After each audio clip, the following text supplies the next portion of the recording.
Masih. Pengantar. Bang itu isolasi kan ganjel nanti nyangkut tuh. Detik terakhir nanti akan lampu berwarna kuning. Dan untuk segmen kedua, kita akan memasuki sesi ataupun penajaman visi dan misi dari apa yang sudah disampaikan dan dipaparkan oleh para pasangan calon kita tadi. Pertanyaan pertama, pemerataan pembangunan antar wilayah pedalaman dan pesisir masih terjadi ketimpangan. Cenderung selama ini daerah-daerah tertentu mendapat prioritas pembangunan. Begitu juga antar sektor, misalnya perikanan, sektor pariwisata sepertinya terabaikan. Apa program Anda jika terpilih dan bagaimana menyeimbangkan pemerataan pembangunan antar wilayah? Ya, pemerataan pembangunan baik wilayah maupun sektor adalah lahir dari sebuah kebijakan perencanaan daerah. Oleh karena itu, dalam misi kami bahwa tata kelola pemerintah yang baik adalah tata kelola pemerintah yang pertama adalah profesional, yang kedua adalah melayani, dan yang ketiga mampu merencanakan perencanaan pembangunan yang bisa merata dan bisa terintegrasi pada sektor-sektor yang merupakan kebutuhan, pada sektor-sektor yang merupakan prioritas daripada pembangunan masyarakat.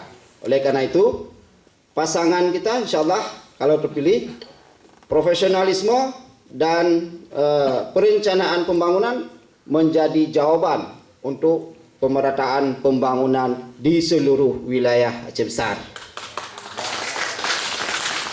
Kemudian, bagi pasangan kita, bahwa pembangunan ekonomi ke depan berbasis mukim dan kampung. Artinya kita ingin mewujudkan sebuah tata cara pembangunan bahwa satu mukim, satu komoditas unggulan. Nanti setiap mukim kita buat kanun yang memuat tentang beberapa prioritas dari setiap kemukiman yang ada. Sehingga nanti lahirlah pembangunan Aceh Besar yang beraneka ragam, yang merupakan cikal bakal untuk pembangunan yang berkelanjutan, di mana kita dari dulu setiap daerah, setiap wilayah punya komoditas-komoditas unggulan yang harus kita jaga bersama. Ada 68 mukim, minimal 68 komoditas unggulan yang nanti lahir di Aceh Besar. Ya, waktu habis Pak. Silakan pasangan nomor urut 2. Sesuai dengan visi dan misi kami, arah strategi dan kebijakan pembangunan Aceh Desa Sago pada dasarnya untuk menjawab harapan masyarakat Aceh Besar untuk pemerataan pembangunan dan keadilan. Jika selama ini dirasakan ada ketimpangan, maka ke depan kita akan memprioritaskan untuk daerah dan kawasan yang masih kurang. Dalam kebijakan ke depan juga kita akan memberdayakan semua sektor secara menyeluruh, profesional dan juga berimbang. Dan tentunya berbasiskan Aceh Desa Sago tadi, harapannya bahwa kita akan melihat potensi di 3 kawasan ini.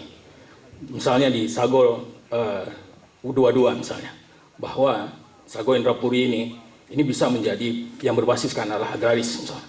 Kemudian Sago 25 dan 26 atau Indrapatra dan Indrapurwa, ini basisnya perikanan.